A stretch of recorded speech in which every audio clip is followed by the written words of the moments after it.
BBK BBKC 소유주 헌정방송 김어준의 나는 꼼수다.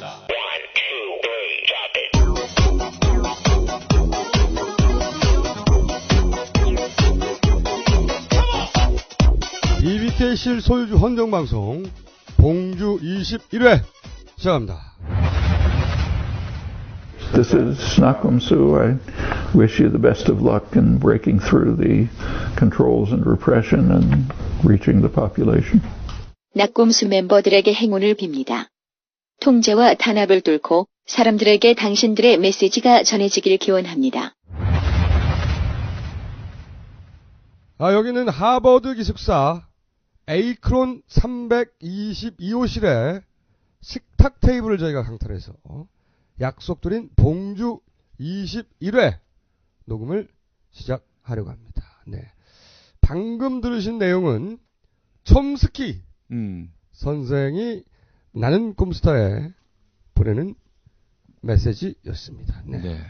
촘스키 선생을 저희가 MIT에 본인 사무실에 가서 만나고 연구실이라고 해주세요. 연구실? 네. 이게 공부를 많이 못하신 분들이 범할 수 있는 오류입니다. 이게 바로. 네. 나는 꼼수다와 한국의 언론 상황에 대해서 저희가 심도 깊은 나아가 전 세계 언론 상황에 대해서 저희들한테 뜻깊은 강의를 뜻깊은 주의를 뜻깊은 메시지를 전달해 주셨습니다. 네. 근데 처음에 말이지 우리가 가서 여기에 토크 콘서트를 하러 왔다고 하니까 한마디 하시더구만. 저를 쳐다보더니 무슨 음악을 하느냐고 콘서트라는 얘기를 듣고 네, 할아버지가 참 아직 이 토크 콘서트 문화를 모르고 계셔요. 이 할아버지께서 그리고 김영민도 말이죠. 간단한 농담을 또 준비해왔습니다. 네. 세계적 석학에게 자신의 농담을 보여줘서 웃기고 말겠다고. 원래 촘스키 선생님 스키 좀 타십니까? 이 농담을 준비해갔으나 스키 좀 타세요. 자기는 그 질문 하나 하겠다고 했으나 졸라 30분 넘게 의표를 찌르는 그 질문을 하려고 했는데 의표를 찌르는 수면 상태로 돌입해가지고 야 이 새끼야 촘스키를 만나러 가가지고 그 방 안에서 조른 새끼 네가 최초야 이 새끼야. 또 다른 세상을 만날 때는 잠시 눈을 감고 들어야지. 자, 저희가 여기 와가지고 굉장히 중요한 사건이 하나 있었습니다. 김용민의 영어 방언이 완전히 터졌다. 입국과 출국 그 기간 내내 단 한마디의 영어도 하지 않았던 김용민. 심지어 입국 신고서에다가 영어에다 써야 되는데 스페인어에다 쓰다가 못 나올 뻔했던 그런 사건도 있었어요. 살다 알아볼 수 있는 단어가 없는 거야 이게. 봤더니 알고 봤더니 스페니쉬였어요. 혼자. 그래서 우리 청취자 한 분이 그 얘기를 방송에서 했더니 스페인어 회화책을 하나 보내주셨어요. 예.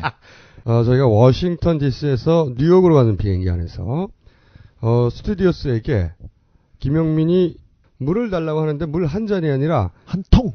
물 큰 병 한 통을 다 달라는 제스처를 취했어요. 그때까지는 아직 한마디도 하지 않았어. 그리고 스프라이트 하나를 통째로 달라고 했었죠.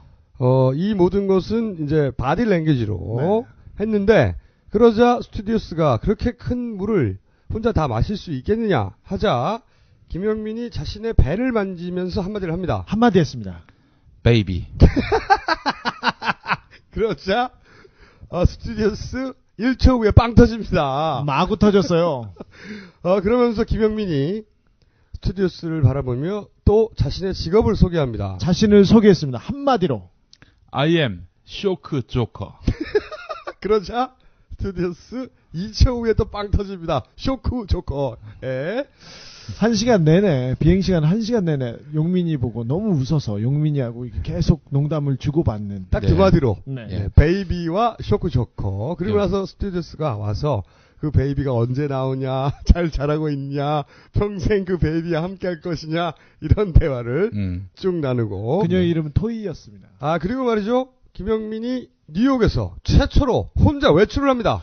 근데 김용민은 외출 싫어했고요. 어디 가는 거 싫어했습니다. 더구나 미국인이 있는 데는 절대 안 가려고 했습니다. 하지만 이번에 달라졌어요. 야밤에 혼자서 슈퍼에 들어가겠다고 합니다. 용민아 안 된다 말렸지만 괜찮다. 나는 이제 모든 언어 소통이 가능하다. 그래서 저기 물어봤어. 뭘 사려고 하느냐? 네. 면도기를 사오겠다. 너 그 면도기 어려운데 너 괜찮겠어? 그러니까 괜찮아 하고 들어갔습니다. 네. 그리고 나서 그 종업원에게 면도기를 달라며 이렇게 말을 했다고 합니다. 기브미 쉐이브 툴. 잠시 약 2, 3초 멈칫거리던 종업원 알아듣고 네. 어디 있는지 안내를 해줍니다. 네. 그래서 김용민이 뭔가를 들고 나왔어요. 면도기를 들고 와서 면도기 잘 면도기를 썼어요. 잘 썼어요. 근데 그래서 나중에 그 면도기를 봤더니 분홍색이고요.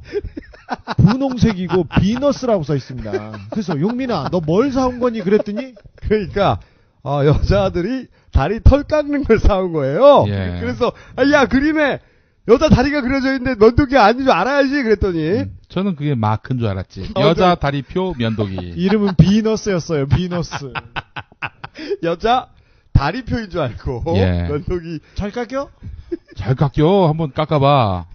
그래? 예, 깔끔하게 깎였습니다.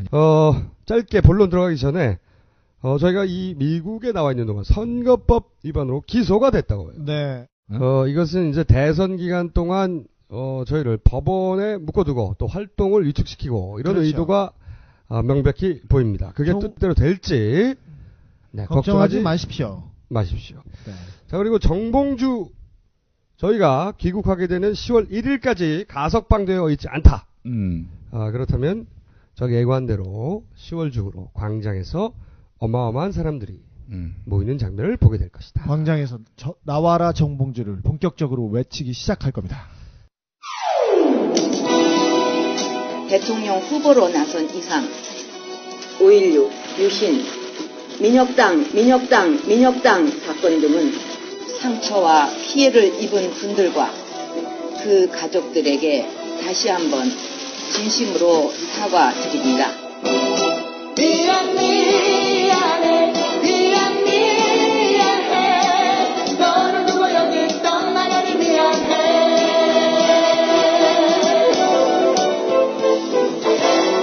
5.16이 있었기 때문에 자주국방과 자립경제를 그 기간 안에 이루기 위해서 아버지가 유신을 하신 것이기 때문에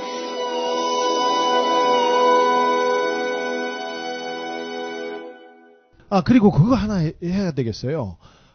가장 큰 사건이었을 텐데 박근혜 새누리당 후보가 과거사에 대해서 사과를 했습니다. 그런데 우리가 전혀 모르는 사건에 대해서 사과를 했어요. 네네. 인혁당이 아니라 민혁당 사건에 대해서. 민혁당! 근데 그 사과 이후에 유신 잔재에 대한 해소, 그 다음에 장주나 의문사, 아니면 정수장학회는 자기가 직접적인 관계가 있는 사건에 대해서 가서 몇 가지 해결에 대한 의지를 보일 줄 알았는데 곧바로 첫 번째 제스처로 말춤을 추셨어요. 과거사 의지의 표명을 말춤으로 하는. 이건 또 무슨 시츄에이션인지 모르겠어요. 그녀의 대반전. 그런 반전 있는 여자. 누나 강남스타일. 자, 오늘은 바쁘기 때문에 본론으로 바로 들어가겠습니다. 오늘 간만에 정우택 새누리당 최고위원 다시 등장합니다. 성상납 정우택 선생 또 나오셨습니까? 이 포털 검색어의 종결자. 정우택 새누리당 최고위원 화려하게 컴백합니다. 아니 근데 정우택 최고위원이 한동안 집거에 하시다가 한철수 원장이 뛰어들자마자 무임승차한다고 하더니 진정성 없는 쇼다, 불안감을 조성한다 국민들한테, 이렇게 한탕주의다 이렇게 얘기하기 시작했습니다. 그러니까 정우택 새누리당 최고위원께서 저희가 정우택 성상납 검색어로 포탈을 잠시 도배한 사이 한동안 쉬셨어요. 그동안은 쉬시다가 이 사건이 일단락됐다고 보시고 활동을 재개하셨어요. 저런. 그러나 그분의 성상납 의혹은 제주도에서 그치지 않았다. 그분의 성상납 의혹이 해외 진출을 하는 이분은 말이죠, 화수분과 같이 끊임없이 검색어를 생산해내십니다. 자, 오늘의 검색어는 어떻게 될 것인지 먼저 저희가 증언 녹취록을 들어보겠습니다. 대만 JC 회장이 유흥업소 여종업원 2명을 앉혀줍니다. 그 여종업원 2명하고 술을 마십니다. 나가서 2명을 앉혀줍니다. 술을 먹습니다. 그 대만 애들하고. 대만 회장은 둘을 호텔로 데리고 가라, 다 보내주겠다고 말했어요. 그런데 여종업원 한 명이 자꾸 저에게 그날이라고 이야기합니다. 생리라는 겁니다. 그래서 나머지 한 명만 데리고 갑니다. 대만 회장이 이제 둘을 데리고 나가라. 다 보내주겠다. 얘는 그날이라는 얘기를 이제 저한테 했습니다. 승리라고. 그래서 얘 빼겠습니다. 그래서 얘만 데리고 있죠. 대만 회장이 정우택을 데리고 호텔로 가고 그리고 여종업원 한 명을 호텔방에 넣어줍니다. 이제 대만 회장이 호텔로 이제 그 정우택을 먼저 모시고 가고 그리고 얘를 이제 그 호텔방으로 넣어줍니다. 찬바람이 부는데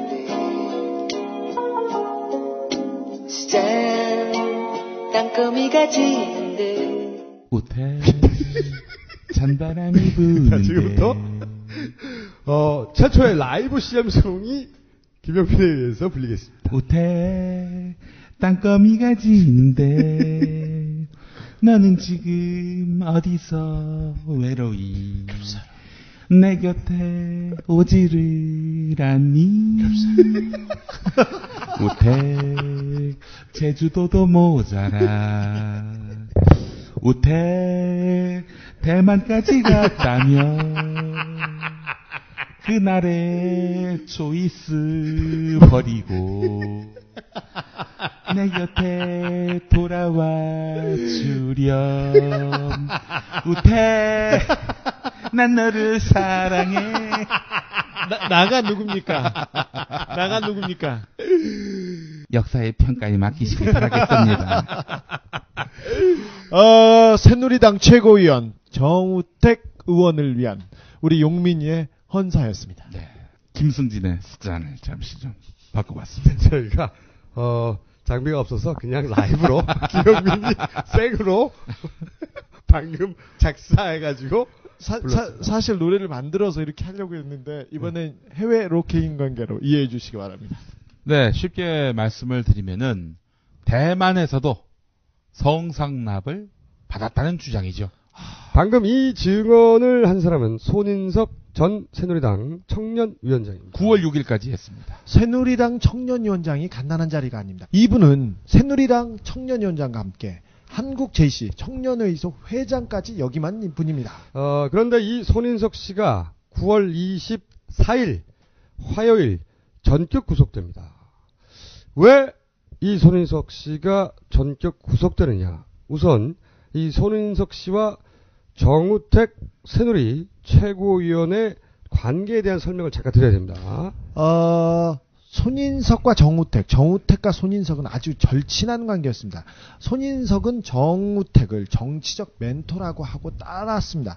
충북 도지사 시절에 도지사직 인수위원회에서 일하기도 했고요. 그 다음에 외국에 나갈 때마다 미국 방문에도 쫓아갔습니다. 제주도 골프 행사에도 여러 번 함께 참여했습니다. 손인석 씨는 함께 참여할 수밖에 없었던 것이 왜냐하면 그 행사를 주관했던 것이 충북 청년 경제 그 포럼의 사무총장이었습니다. 그러니까 그때마다 그 제주도 행사에서 무슨 일이 있었는지 정확하게 알고 있던 사람이죠. 그렇죠. 그렇죠. 그리고 손인석 씨는 지역 유지 중에 유지였어요. 아버지가 아니라 할아버지 때부터 3대째 충청북도에서 건설회사, 특히 토건회사를 크게 운영해 왔는데 이런 분들이 이 주변에 사람이 많고 여러 모임도 많습니다. 그래서 지역 정치인으로서 이런 분하고 함께 가는 그런 경우가 많은데 이런 관계였어요. 그런 관계였었어요. 그런데 충북 청년경제 포럼이라고 하는 것이 충북 지역의 여러 상공인들, 특히 젊은 상공인들의 모임이라고 볼 수 있기 때문에 정우택 지사 같은 경우에는 뭐 본인 자체는 충북에 깊은 뿌리를 두고 있지 않는 분이었어요.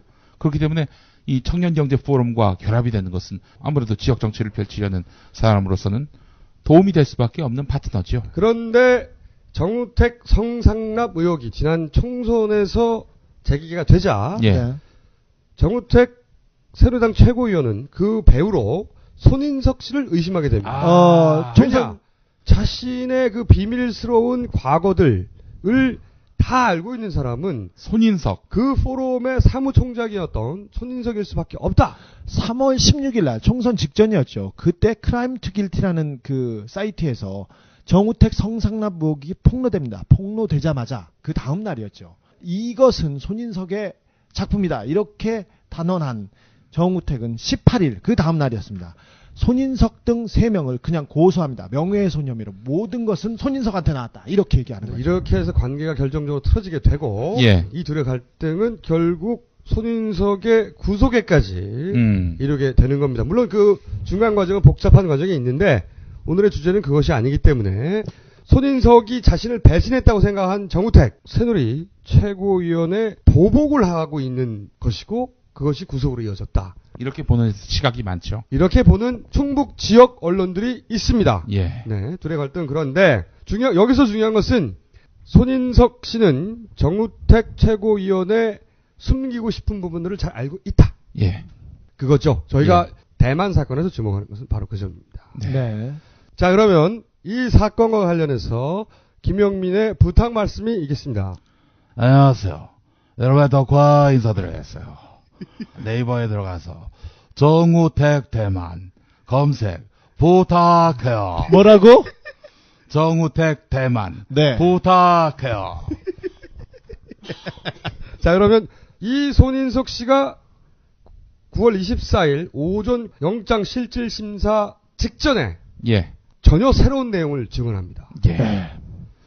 지난 정우택 관련 방송에서 항상 출연해서 네. 네. 구수한 입담으로 예. 과정을 설명해 주었던 이재표 충청 리뷰 편집국장. 이 국장님이 실질 심사 직전에 구두로 증언을 받아낸 내용인데 뭐냐? 우리가 그렇게 주장해왔던 알바들의 존재. 네. 이 알바들의 존재를 입증하는 구두 증언이 나왔습니다. 먼저 들어보시겠습니다. 한나라당 서울시장 후보 나경원에게 지급한 돈 500만 원의 용처는 트위터 알바를 위한 비용으로 처리됐고 1,000만 원은 선거운동원 알바비, 즉 대학생 유세단 알바비로 지급됐다는 말. 그러니까 나경원이 500이 트위터 애들 알바비, 1,000만 원이 선거운동원 알바비, 대학생 유세단 알바비. 한나라당 강원지사 후보 엄기영에게 준 돈 1,000만 원도 유세단 알바비로 쓰였다는 말. 전경도 1,500만 원은 유세단 알바비. 4월 27일 재보선 경남 김해울 후보 김태호의 경우는 큰 사건. 김태호는 저는 좀 커요. 김태호 건은 이 방송 끝까지 들으시면 접하실 수 있습니다. 와, 이게 진짜 이거 간단치 않은 내용입니다. 실체가 있었어요. 실체가. 네. 우리가 항상 의혹만 가지고 있던 것이 처음으로 나온 겁니다. 새누리당 주변에서 이런 알바가 계속 진행되고 있다는 걸 알고 있었습니다. 그러니까 네. 알바의 존재가 새누리당의 주요 당직자에 의해서 그 금액과 함께 네. 최초로 거론된 사례입니다. 이것이. 손인석은 새누리당 청년위원장이었습니다. 청년위원장은 국회의원 배지를 별 이변이 없는 한 다는 자리였고요. 그 전에 강용석이 이 자리를 지냈습니다. 간단한 자리가 아니고 중요한 사람이었습니다. 그 사람의 입에서 새누리당이 이렇게 알바를 쓰고 있다는 게 손인석 씨를 취재한 충청 리뷰 이재표 편집국장이 덧붙인 말은 손인석 씨가 1억 피부과 논란이 커질 무렵에 이모 씨라는 인사를 통해서 당에 500만 원을 송금했다. 이렇게 이야기했습니다. 그 500만 원은 어디다 썼다고요? 이것이 바로 트위터 이용자, 트위터리안들 있죠. 네. 이 사람들에게 500만 원이 지급됐다는 겁니다. 그래서 이 사람들은 나경원을 두둔하고 옹호하는 그런 글을 올리기 시작했습니다. 생각해 보시면 나경원 1억 피부과 사건은 선거 바로 직전에 터진 거예요. 네. 돌발 사건입니다. 그러니까 하루 이틀 정도 트위터상에서 불리한 여론에 대응할 필요가 있었단 말이지. 예. 그때 그러니까 그렇게 돌발적으로 여론이 불리할 때 긴급 투입 때는 알바들. 긴급 알바 비용으로 500만 원을 썼다는 거죠. 예, 그렇습니다. 그러니까 대략 하루에 500만 원 정도를 써서 알바들을 풀었다. 네. 이렇게 볼 수 있는 겁니다. 그러니까 새누리당의 유력 정치인들이 불리한 사건이 터질 때 온라인에서 여론 조작을 위해서 자금을 지원한다. 불법 자금이다. 이 자금은 장부에 없는. 자, 알바의 존재가 그리고 그 금액이 최초로 새누리당 주요 당직자 출신에 의해서 거론된 사례입니다. 이 네. 디테일은 우리가 좀 더 추적해 갈 것이고. 여기서 이것도 아주 주목됐습니다. 그 엄기영, 당시 한나라당 강원도지사 후보입니다. 후보. 이분에게도 1,500만 원을 손인석 씨가 이제 건넸는데 이 가운데 500만 원을 어디다 썼느냐? 최문순 당시 민주당 강원도지사 후보 밀착 감시하는 데 썼다는 겁니다.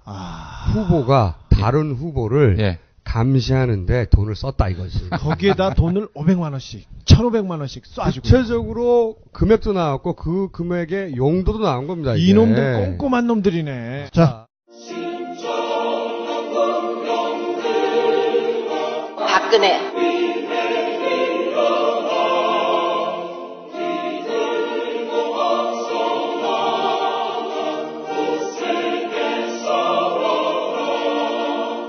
박근혜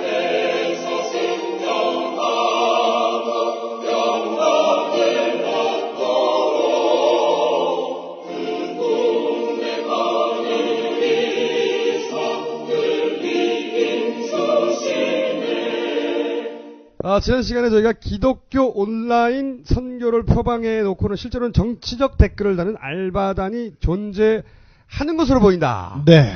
그들은 기알단. 왜 이래? 기독교 알바단. 아니야. 십자군 알바단. 십알단. 온라인에서 십알단은 발음이 너무 어려워. 온라인에서 논쟁이 컸습니다. 저한테 메일 많이 왔는데 김용민의 시발단, 김어준의 기알단 여러 논쟁 끝에 시발단으로 채택됐다는 것을 알려드리겠습니다. 90% 이상의 지지를 받았어. 자, 십알단. 다시 한번 발음해 보라고. 십알단. 아이씨 어려워. 시발단이 아니라 십알단. 기알단이 이게 아니야. 의문학적으로 볼 때 좋은데. 십알단이 훨씬. 좋아, 그러면 승복. 네. 시발단. 뭐야? 아니 근데 이 시발단을 어떻게 저희가 추적이 시작했냐면, 네. 모 종교인이. 모 목사입니다. 네. 정치적 견해를 피력하는데 예. 대단히 적극적이에요. 아니 왜 이렇게까지 적극적으로 정치적 견해를 피력할까 하는 의구심이 있었어요. 네. 물론 목사도 스님도 그럴 수는 있어요. 자신이 시민인 이상 네. 정치적 견해를 필요할 수 있는데 그렇습니다. 이분은 그 정도가 대단히 강했습니다. 예.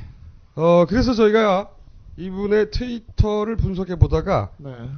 매우 이상하게도 동일한 아이디가 그분의 트윗을 RT 예. 하는 경우가 지나치게 반복된다 하는 점을 발견하게 되었어요. 그러니까 그 목사님이 글을 올리면 거기에 RT 동의를 표시하는 아이디를 보면은 비슷하고. 저는 그 목사를 좋아해요. 목사의 성향도 좋아해요. 그래서 그냥 RT를 할 수는 있지 않습니까? 그래서 좀 구체적으로 분석에 들어갔어요. 네. 누가 RT를 하는가? 그렇죠. 어떤 내용이 하는가? 얼마나 반복적으로 하는가? 거기에 규칙은 과연 있는 것인가? 예. 이것을 저희가 집중적으로 분석을 했더니 예. 있더라. 그래요. 규칙이 있더라. 한두 사람이 아니고 일정한 패턴으로 반복적으로 특정 내용을 RT하는 계정이 무더기로. 이 모 목사를 잠깐 소개해드리면 신도가 10,000명 이상 되는 대형 교회 부목사 출신 이시며 본인이 직접 온라인 선교를 하는 법인을 운영하며 활발히 SNS 활동을 하시는 분입니다. 그러니까 이제 온라인 선교를 목적으로 하는 법인을 운영하고 계시기 때문에 당연히 정치적이 아니라 종교적 목적에 그렇죠. 활동을 하셔야죠. 트윗이 활발해야 할 텐데 정치적 특히 안철수 공격 그리고 박근혜 옹호하는 트윗이 대단히 활발합니다. 그리고 그 트윗에는 반드시 아까 거론했던 알바단이 붙나요. 일정한 패턴의 RT가 등장을 하게 되는데 안철수를 공격하고 네. 그리고 박근혜를 옹호하는 것이 네. 기독교적이고 성경적입니까? 목사 아들 되지? 전혀 근거 없습니다. 그러니까 이상하단 말이지. 네. 그래서 그렇죠. 이 의문이 시작된 건데 이분의 이제 활동 내용을 좀 보면은 작년부터 특히 낙곰수 폐지를 주장하셨어요. 올해는 애플에서 낙곰수를 팟캐스트에서 폐지하라는 요청을 이분이 하시기도 하고 여하간 이 주로 리트윗되는 내용이 기독교하고는 전혀 무관합니다. 그래서 저희가 이 어떤 계정들 아이디가 있는지 주르륵 분석에 들어왔습니다. 약 열흘에 걸쳐서 모든 아이디를 하나하나 클릭해서 그 아이디들이 과연 어떤 활동을 하고 있는지 하나하나 추적을 했더니 대략 440개. 440개가 이 정치적 트윗의 리트윗을 주로 하는 시발단으로 매우 강력하게 추정되고 있습니다. 네. 그러니까 이 목사님이 한번 움직일 때마다 440개의 계정이 따라 움직인다고 봐도 그렇죠. 되는 건가요? 그러니까 쉽게 알아낼 수 없도록 그 하나의 계정을 한번 쓰면 그 다음에 일정한 패턴이 지난 다음에 다음 계정을 쓰고 그러니까 똑같은 계정을 연속으로 그 리트윗 하는데 쓰지 않아요. 근데 한 번 쓰고 좀 쉬었다가 딴 걸 쓰고. 자, 그러면 한 사람이 몇 개 계정을 가지고 이 사람을 조직적으로 그리고 주기적으로 리트윗한다고 지금 말씀하시는데 그런 사람들 있지 않습니까? 이 목사가 좋아요. 이 목사의 성향이 좋아. 그래서 내가 가끔 이렇게 하는 사람 있지 않습니까? 리트윗 할 수도 있지 않습니까? 그러나 이 계정은 그것만 합니다. 다른 건 없이 이 계정은 단독 활동이 거의 없고 리트윗만 하는 리트윗을 위해서 탄생한 아이들 리트윗을 할 때도 한 번 쓰고 나면 좀 쉬게 합니다. 그 계정을. 그런 패턴들이 있고 나름 머리를 썼어요. 하지만 저희가 이 440개를 다 추적해서 하나의 완벽한 도표를 만들어 버렸어요. 이 도표를 저희가 주진우와 김용민의 트윗을 통해서 공개하겠습니다. 자, 그래서 종합적으로 결과적으로 파악한 이 시발단의 구조는 이렇습니다. 이렇게 움직입니다. 우선 얼굴 마담이 있어요. 얼굴 마담이 정치적 트윗을 딱 때려요. 네. 그러면 그 밑에 있는 실행 조직이 있습니다. 이 실행 조직이 알티를 막 때립니다. 이 목사의 경우에 강동구의 사무실에서 대략 20여 대의 PC를 동원해서 서너 명의 직원이 상주하면서 작업을 수행하고 있는 것으로 저희는 파악하고 있습니다. 그리고 간판은 시발단 이렇게 달진 않았을 거 아닙니까? 선교단체 이렇게 했겠죠. 간판은 매우 깔끔합니다. 이 우리말로 하면 녹색 소통. 각하의 국정 운영 철학에 발맞춘 비슷하네. 네, 우리말로 번역하면 녹색 소통 사무실을 운영하고 계시는데 이 방법이 이런 식이에요. 이렇게 막 RT를 때리잖아. 그러면은 RT가 많으면 SNS 순위 사이트에서 위로 올라갑니다. 그렇죠. 리트윗 1위, 2위 이런 식으로. 예. 사람들이 리트윗 많이 된 걸 찾아가지고 그 사람 글을 읽어보는 경향이 있단 말이죠. 그럼요. 그리고 예를 들면 안철수 문재인에 관한 수백 개의 부정적인 RT가 쫙 트위터에 깔리는 거예요. 그러면 검색을 할 때 안철수를 검색하면 부정적인 게 걸리는 거죠. 위에 걸리는 거죠. 그러니까 일반 여론을 덮어버리고 조작된 여론이 검색되는 거예요. 그렇죠. 네. 바로 그걸 노리는 겁니다. 네네. 알바의 존재의 이유네요. 검색할 때 부정적인 여론이 노출되게 하고 박근혜에 대해서는 긍정적인 여론이 노출되게 하고 그리고 그것이 순위 사이트에 높은 등수를 올라가면서 이것이 대세인가 보다. 이게 여론인가 보다. 이게 여론인가 보다라고 생각하도록 만드는 조작인 것이죠. 자, 여기 남는 의문이 있습니다. 그렇죠. 이게 중요합니다. 네. 자, 첫 번째. 그렇다면 과연 얼굴 마담 역할을 하는 사람은 한 사람밖에 없는 것인가? 이 구조. 얼굴 마담 있고 얼굴 마담 밑에 시발단 있고 시발단이 이렇게 여러 가지 계정을 운영해서 쫙 퍼뜨리고 순위를 올리고 그리고 자신들이 조작한 여론을 트위터상에 깔아버리는 그러면 이 얼굴 마담 역할을 하는 사람이 단 한 사람밖에 없겠느냐. 이 목사님과 같은 역할을 하는 얼굴 마담은 한 사람밖에 없는 것인가. 얼굴 마담이 한 사람일지 두 사람일지 아니면 여러 사람일지 저희가 추적 중에 있습니다. 물론 한 사람일 수도 있어요. 네. 아직은 모르겠으나 적어도 한 사람은 찾은 것 같다. 인 것이고 두 번째로 얼굴 마담 밑에는 시발단이 있어야 돼요. 얼굴 마담의 멘션을 리트윗할 시발단이 밑에 받쳐주지 않으면 이게 퍼뜨려지지가 않는다 이거지. 네, 그 사람들의 영향력은 그렇게 크지 않습니다. 그렇다면 시발단은 하나밖에 없는 것인가? 하나밖에 없는 것으로 결론날 수도 있고 또 여러 개 있는 것일 수도 있습니다만은 추적 중에 있다. 자, 세 번째 의문은 뭐냐면 그렇다면 이렇게 상근 직원을 운영하고 계속해서 이런 활동을 하려면 자금이 된단 말이에요. 돈. 자금이 어디서 오느냐? 이 아까 나경원 원포인트 하루 아니면 한나절 그 작은 알바를 위해서 500만 원을 쏴줬습니다.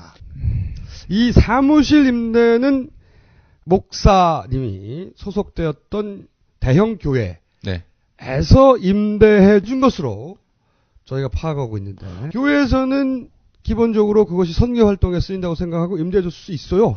지속적인 상근 인건비는 도대체 어떻게 하는 것인가? 그렇죠. 4대 보험도 줘야 될 거 아닙니까? 보수는 보수 없이는 움직이지 않습니다. 그렇다고 해서 저희가 이 운영 자금이 어디서 나오는지는 모르겠으나 의문이 있다 이거죠. 그렇죠. 의문이 있다. 네. 왜냐하면은 이제 과거 대형 교회와 정치권의 결탁 사례가 많았습니다. 그렇습니다. 네. 노골적으로 특정 후보를 지지한 경우도 많아요. 이거 그렇습니다. 전문가가 또 김영민이요. 그렇죠. 예. 네. 그 김홍도 목사 2007년 12월 2일 주일 예배. 그러니까 대선을 한 보름 정도 앞두고 있던 우리 시점이었습니다. 각하가 당선되신 바로 그 대선이죠. 예, 그렇습니다. 이번 대선에서 예수님 잘 믿는 장로가 대통령이 되기를 위해 기도하자. 이것이 바로 각하죠. 네, 장로님이 테러를 당할 수도 있으니 끝까지 기도하라. 지금이라도 3일 금식 기도를 하라. 그러니까 대형교회 목사님이 아예 대놓고 특정 후보를 지지하는 이런 정치권과 교회가 결탁한 사례가 역사적으로 많이 있었어요. 또 있었습니다. 우리 역사에. 예, 우리 조용기 목사님, 네네. 큰 목사님. 훌륭하시죠. 예, 1992년 우리 김영삼 장로님이 대통령이 되실 때 1992년 3월 18일 강남의 인터콘티넨탈 호텔에서 이런 말씀을 했습니다. 주의 종이 대통령이 되게 해달라. 이 나라가 기독교 국가가 돼야 한다. 앞으로 한국 정치는 기독교가 해야 하며 그러기 위해서는 국회의원은 기독교인이 대통령은 장로가 해야 한다. 이런 말씀을 했습니다. 기독교계와 보수 정치권의 공생관계. 네. 이것은 말이죠. 우리 사회에서 오랜 역사가 있습니다. 네. 가장 최근만 하더라도 박근혜 후보가 한국기독교총연합회 9월 10일 방문했습니다. 네. 우리 조용기 목사가 사실상 만들고 소유하고 있는 국민일보에 네. 어떤 기사가 실렸는지 아십니까? 문재인 후보 한기총 사무실에 안 왔었다. 안 왔었다? 안 왔었다. 왜냐면 박근혜 후보를 갔었거든요. 예. 네. 그걸 10일 걸더라고. 안 왔다고 10일. 왜 가야 돼, 씨발, 거기를.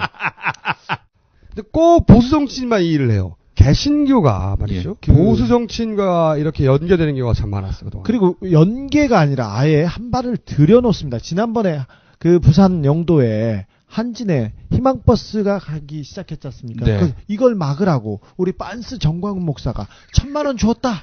버스 대접비로. 네. 어버이연합 할아버지들한테 1,000만 원 줘가지고 버스를 보냈지 않습니까? 우리 저 전광훈 목사님도 네. 2007년 4월에 마산에서 열린 집회에서 이번 대선에서 이명박 안 찍는 사람은 내가 생명책에서 지워버릴 거야. 그런 말도 했었어요. 자, 네 번째 의문이 이겁니다. 어떤 메시지를 언제 게재할 것인가 하는 것을 오로지 이 얼굴마담 개인이 선택하는 것인가? 그럴까요? 아니면 누군가의 지시를 받는 것인가? 혹은 누군가와 협의하는 것인가? 이게 의문이었어요. 정치적 메시지니까. 그래서 제일 먼저 한 게 뭐냐? 이 모 목사와 새누리당 SNS 조직의 커넥션을 찾기 시작했습니다. 네.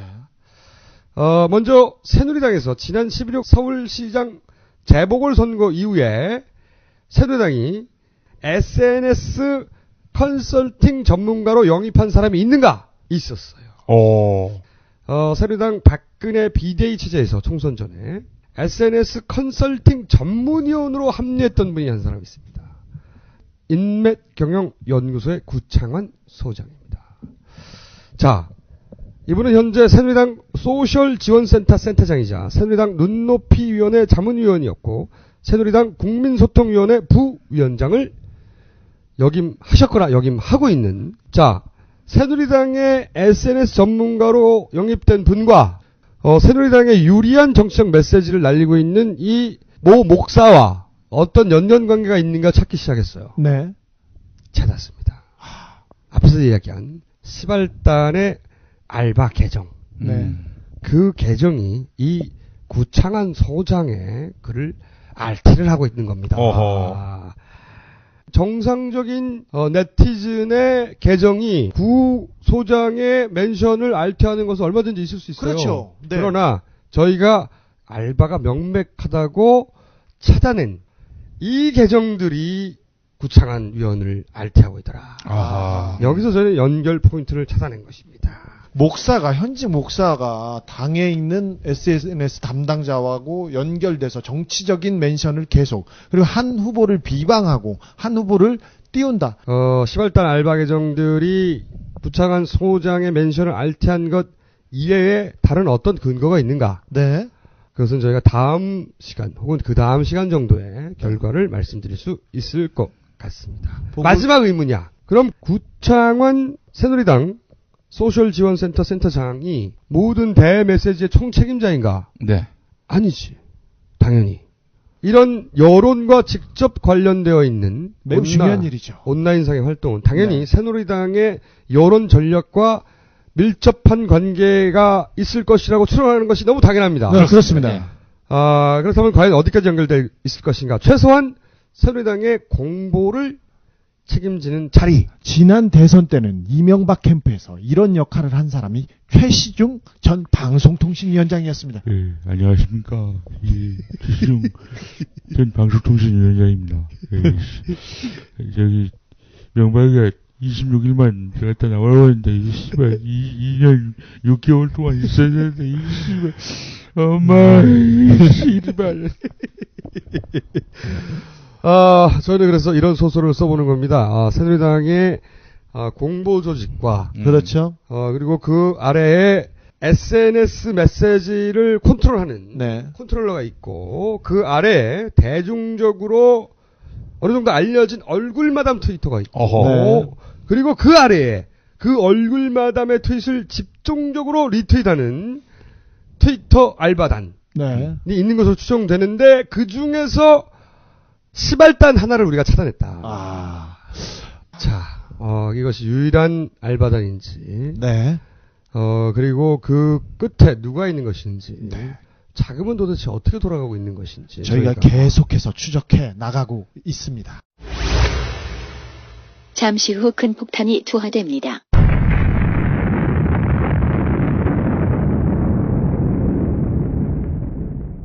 그럴 리가 없다. 그럴 리가 없다. 그럴 리가 없다.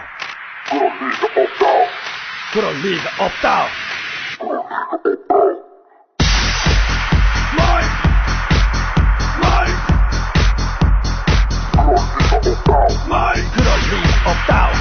그럴 리가 없다. 그럴 리가 없다. 지금까지도 나는 각하를 존경합니다. 멋대로 몸 아프고 병원 자주 갈까봐 의료 민영화 추진하시네. 그땐 아파도 다쳐도 무대포에 맞아도 병원 갈 수 없고 그땐 절대로 아파도 다쳐도 돈 없으면 병원 갈 수 없다. 그럴 리가 없다. 그럴 리가 없다. 우리 각하께선 절대로 멋대로 그럴 리가 없다. 그럴 리가 없다. 그럴 리가 없다. 반대해도 할 건 하시는 우리 각하 그럴 리가 없다. 여러분, 이거 다 거짓말인 거 아시죠? 마지막으로 폭탄 하나 터뜨리고 끝내겠습니다. 이 방송이 나갈 즈음엔 아마도 저희와 이 정보를 공유하고 있는 충청 리뷰 이재표 국장이 기사를 썼겠지만 현 시점에선 최초로 저희가 세계 최초로 공개하는 폭탄입니다. 우선 이 이야기부터 해야 되겠습니다. 박근혜 캠프가 선대위의 의장단을 선임했어요. 이한구, 안상수, 임태희, 김무성. 이 김무성 말이죠. 저희가 트로이 목마. 그렇죠. 무관도 끝내고 복귀할 것이다. 복귀설을 강력하게 주장했는데. 벌써 2달 전부터 주장했는데 드디어 복귀했어. 복귀하자마자 막말로 자기의 진가를 발휘하고 있습니다. 그런데 이 의장단 마지막 멤버가 누구냐? 김태호. 이 김태호 의원 관련해서 저희가 엄청난 폭탄 하나를 준비해 왔습니다. 어떤 폭탄이냐?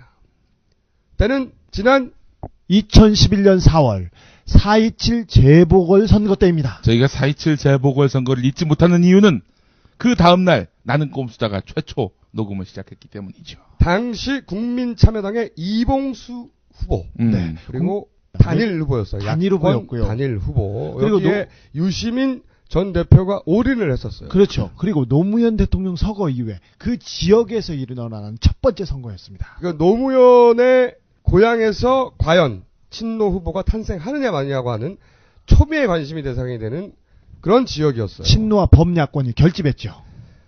그리고 상대는 한나라당의 김태호 후보. 김태호 후보는 경남도지사였습니다. 하지만 각하의 예쁨을 받고 국무총리를 거쳐 차기 대권 후보로 키우려는 꿈나무 유망주였습니다. 하지만 국무총리에서 낙마하고 미끄러지고 삑살이 나죠. 그런데 재기를 바로 이 김해을 재보선에서 그렇게 크게 사고를 친 사람은 좀 쉬어야 되지 않습니까? 바로 재보선에 나왔어요. 네. 다시 재기하기 위해서. 그렇게 김태호는 중요한 사람입니다. 그러니까 이것은 야권에도 그리고 우리 각하에게도 대단히 중요한 지역이었어요. 물러설 수 없는 싸움이었습니다. 이때 이 선거를 이기기 위해서 한나라당이 1억을 김태호 선거 캠프에 줘서 투표를 방해했다. 자, 어떻게 방해를 하려고 했느냐? 네. 물론 이건 당연히 이 1억 원은 선관위에 신고도 안 된 불법 자금입니다. 예. 김해을 유권자 중에는 말이죠. 부산 창원 지역에 직장을 가진 사람이 상당히 많습니다. 저 정확한 통계는 안 나왔지만 유권자 중에 3분의 1은 창원을 기반, 창원 주변에서 3분의 1은 부산 주변에 그 직장을 두고 출퇴근하는 사람이랍니다. 직장인이 많다. 출퇴근을 하는 사람이 많다. 이게 중요한 포인트죠. 자, 그 지역의 지정학적인 어떤 위치를 제가 좀 설명해 드릴 필요가 있습니다. 그쪽에서 일을 했거든. 제가 창원 극동방송에서 일했고 창원 MBC에서 토론 프로 사회를 봤거든요. 창원에서 김해로 넘어갈 수 있는 통로는 창원 터널 하나밖에 없습니다. 그게 아니면 중요합니다. 삥 돌아가야 돼요. 저쪽으로. 창원 터널 여기가 막힌다. 밀린다. 그러면은 재보선. 그날은 공휴일이 아니에요. 평일입니다. 네. 그렇기 때문에 8시까지만 투표할 수 있었어요. 그렇습니다. 8시까지 그 집으로 가야 돼. 6시 퇴근하고 8시까지 투표하러 되돌아오는 젊은 직장인들이 반드시 지나가야 하는 터널이 바로 창원 터널이다. 네. 그런데 이 창원 터널을 통과하는 과정을 방해하면 투표율이 떨어질 것이다. 젊은 직장인들의. 그렇죠. 완전 디도스하고 똑같은 거죠. 그렇죠. 시민단체에서 그래서 저 투표 시간을 조금만 늘려달라고 그랬어요. 왜 그러냐면 직장에서 퇴근하고 가는 시간인데 거기에 러시아워에 걸려서 그 늦을 가능성이 크다고 해서 계속 얘기하고 요청했습니다. 창원 터널을 통해서 창원에 사는 분, 마산에 사는 분들이 김해공항에 가는 일이 많거든요. 근데 한 2시간 전에 출발하지 않으면은 비행기 못 탈 수도 있다라는 것이 그 지역에선 상식이에요. 투표소까지 들어가는 시간은 더 걸릴 수도 있죠. 그래서 사실은 지역 언론, 중앙 언론에서도 이 창원 터널의 교통 체증이 투표율에 결정적 영향을 미칠 거라는 보도가 계속 이어지고 있었어요. 당장 당시에도. 제가 지금 검색해 보니까 4월 27일 이틀 전인 4월 25일 연합뉴스 김해열 투표율 창원 터널이 변수.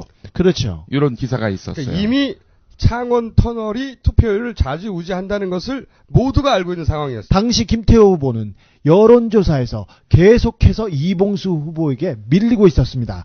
그러나 투표율 35%에 미치지 못할 경우 일말의 희망이 있었습니다. 그래서 이런 작전이 구사되지 않나. 이거는 단순한 추정이 아니고 지금부터 팩트를 전달해 드리겠는데 저희가 지금부터 하고 있는 이야기는 당시 돈을 직접 전달했던 지금은 구속된 그러니까 방송 초반에 정우택의 대만 성상납을 증언한 새누리당 청년위원장 바로 그 손인석 씨가 구속 직전에 자필로 남기고 간 문서에 남아있는 내용입니다. 자, 선거를 앞둔 4월 당으로부터입니다. 여기서는 당연히 한나라당입니다. 지금 새누리당입니다.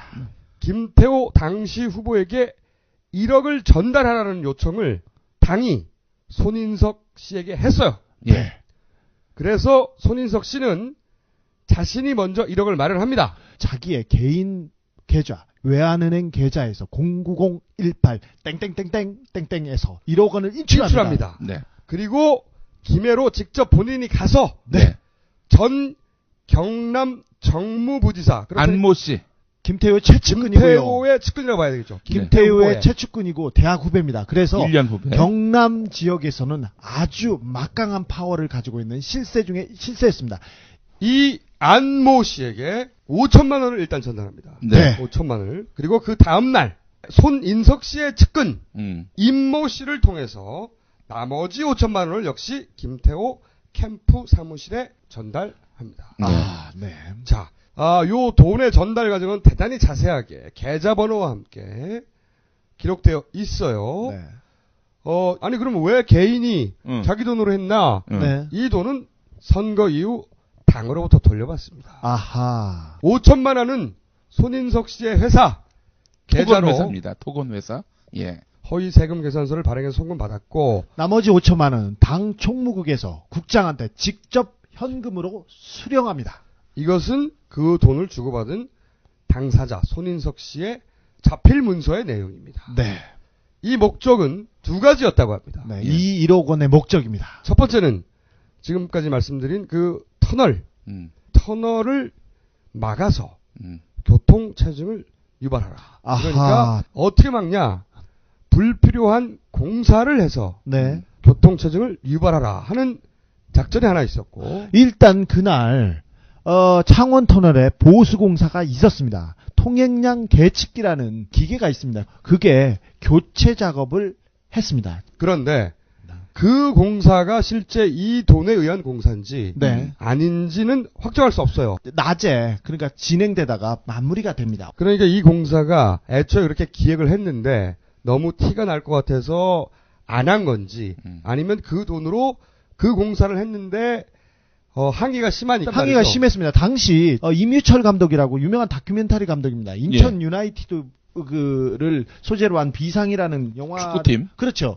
그 다큐멘터리 영화를 찍었던 그 감독인데 창원 터널을 사수하라 이런 명목으로 인제대 학생들과 함께 감시단을 꾸려가지고 계속해서 누가 방해하고 있나 공사하지 않나 그거를 찍고 감시했던 그런 일이 있었습니다. 그래서 공사를 시작했다가 일찍 끝낸 것인지 예. 아니면 계획만 되고 공사를 하지 않은 것인지 그 계측기 교체는 원래 계획된 것이었던 건지 확정할 수 없으나 최초 이 돈을 마련할 때 계획은 공사를 해서 교통체증을 유발하라였어요. 예. 사실 오후 2시께 누리꾼들한테 이게 기사 내용입니다. 누리꾼들한테 창원터널에서 공사 중이란 소식이 알려지면서 난리가 났습니다. 그래서 왜 지금 공사냐 이런 여론이 만들어지기도 했습니다. 당시에 그 경남도민일보가 이걸 집중 보도하기도 했었죠. 자, 두 번째 목적은 뭐였냐?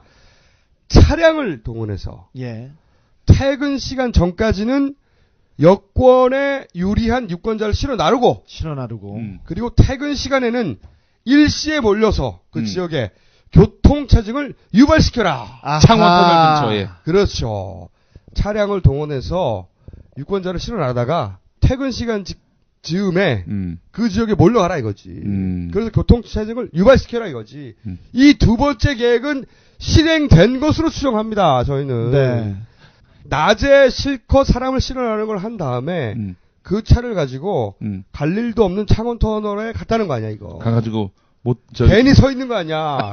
밀려와가지고. 그렇죠. 실제로 당시 보도를 보면은 차량 동원 투표 사실이 보도가 됐었습니다. 기사를 보면 마을회관 앞에서 노인들을 태우고 투표소로 이동을 반복하는 카니발 차량을 발견하고 동영상 채증해가지고 이 차량을 찾으라는 그런 게 많이 떠돌아다녔고요. 트위터상에서도 특정 차량이 사람들을 실어 나르고 있고 그 진로를 방해하고 있다 이런 내용도 있었습니다. 예. 김태호 측이. 근데 5천만 원으로 카니발 한 대 했겠냐고. 아니 5천만 그렇죠. 아니 50만 원이라고 하더라도 예. 100대입니다. 5천만 원이면. 예. 렌트카로 하루를 차를 빌리는데 10만 원가량 하고 거기에 운전기사를 고용하는데도 10만 원 정도 할 수 있지 않습니까? 그리고 이제 인건비 다 해서 50만 원 든다고 쳐. 그렇죠. 예. 아주 많이 줘서 50만 원 쳐. 그래도 100대예요, 100대. 이것은 넉넉하게 잡은 거예요. 그렇죠. 그 100대가 한꺼번에 저녁 시간에 터널로 확 몰려간다고 생각해봐. 네. 그걸로만 막히는데. 너무 넉넉하게 준 거예요. 만약 25만 원으로 치면 200대가 몰려가는 거야, 그렇죠. 한꺼번에. 200대가 일부러 천천히 가고, 한꺼번에 그 시간에 몰려들어봐. 못 지나가! 씨발. 자, 이 사건은 말이죠. 디도스 때처럼 절대 빠져나갈 수가 없어요. 그렇죠. 왜냐? 디도스 때는 우리가 잡아냈지만, 예. 1개 비서관, 20대 비서관이 했다고 다 뒤집어 씌우고, 모든 기관을 동원해서 덮어버렸잖아. 하지만 이것은 말이죠. 한나라당 청년위원장.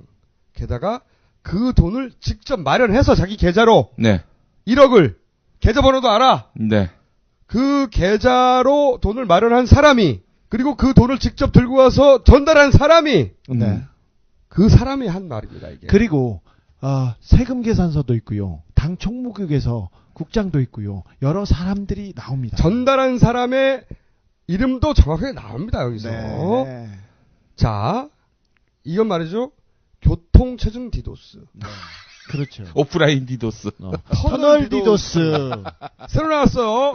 이 터널 디도스, 이 씨발! 딱 걸렸어! 이게 당이야, 이 씨발, 이게? 그래서 우리가 맨날 공작당이라고 그러는 거야, 공작. 공작 새누리당. 당사자가 직접 이야기하여 마침내 밝혀진 단 하나의 사안이에요. 그렇죠. 그걸 우리가 최초로 지금 보도하고 있는 건데. 빙산의 일각일 수도 있다. 자, 그렇게 해서 김태호 의원, 현 박근혜 캠프의 선대위 의장! 이야. 이 당선됐다는 겁니다, 이게. 이거 중대한 범죄입니다. 이건 범죄예요, 사실. 범죄죠. 민주주의를 유리라는 도둑들보다 훨씬 더 중대한 범죄입니다. 안녕하세요. 여러분의 덕화 인사드리겠어요. 자, 지금부터 네이버에서 김태호 터널 디도스 검색 부탁해요. 네, 김태호 터널 디도스 신조어 나왔습니다. 터널 디도스. 오늘은 두 가지가 있어요. 예. 정우택 대만과 김태호 터널 디도스. 과연 어느 쪽이 이길 것인가? 이 사안 말이죠. 대단히 중대한 범죄이자 이 대선 기간 내에 반드시 밝혀져야 될 사안이다. 왜냐하면 김태호 의원이 박근혜 캠프의 선대위 의장이거든. 그렇지. 네. 자, 한국에 들어가는 즉시 이 사안 보다 깊숙이 파헤쳐서 저희가 공개하도록 하겠습니다. 네. 자, 폭탄 투하 완료. 네.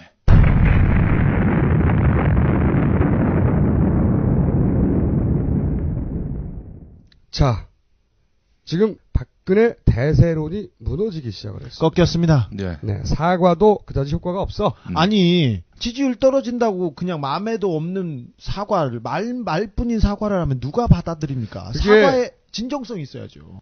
그게 말뿐인지 아닌지는 그 당사자의 마음속에 들어가 봐야 알겠지만, 말뿐이에요. 지금 형국은 그렇게 사과를 요구했을 때는 역사의 판단을 맡기자고 하다가, 그렇죠. 지지율이 급락하자 이런 제스처를 취하니까 불과 사람들이 며칠 믿을 수가 만에. 없지. 그렇죠. 사실은 이게 선거에서는 먼저 치고 나가는 것, 판을 주도하는 것, 이니시테이브를 지는 것, 이게 굉장히 중요한데 그럼요. 이걸 잃었어요. 새누리당이 가장 잘하던 게 이겁니다. 주도권을 쥐고 절대 놓지 않는 겁니다. 선공, 선빵. 일단 수비 모드로 들어가면 선거에서 이기기가 힘들어요. 네. 그런데 지금 현재 수비 모드로 들어갔어요. 계속해서 밀리고 있습니다. 그리고도. 자, 진보는 그렇게 코너에 몰리잖아요. 예. 어느 순간 자기들끼리 자학을 시작합니다. 제가 가장 싫어하는 모습인데 진보는 코너에 몰릴 때 말이에요. 스스로를 비난하고 스스로 자학하기 시작. 그러나 보수는 이럴 때 말이죠. 공작을 합니다. 결집하고 공작합니다. 그러므로 이제 공식적인 공작의 시즌이 오픈되었음을 저희가 선언하는 바입니다. 대선은 공작의 계절입니다. 하물며 이번처럼 새누리당한테 여건이 구도가 안 좋은 상태입니다. 공작이 절실히 필요한 때입니다. 이 공작은 우리가 상대한다. 아하. 그리고 여러분들은 말이죠. 이것만 하면 됩니다. 이번 대선은 자기를 주인공이라고 생각하지 않는 사람만이 주인공이 될 수 있는 아주 역설적인 대선입니다. 그런데 야권에 그런 후보가 2명이나 돼! 한 사람도 구하기 힘든데. 우리 정치사에 전에 없던 일이고요. 세계 정치사에도 매우 희귀한 경우입니다. 이렇게 투표하고 싶은 후보가 2명이나 되는 경우는 말이죠. 우리나라 역사에서 전무했고 아마도 후무할 것이다. 빨리 12월이 왔으면 좋겠습니다. 그러므로 걱정하지 말고 그리고 쫄지 말아야 한다. 안녕하십니까, 김어준입니다. 쫄지 마. 끝. On the uprise. So frustrated.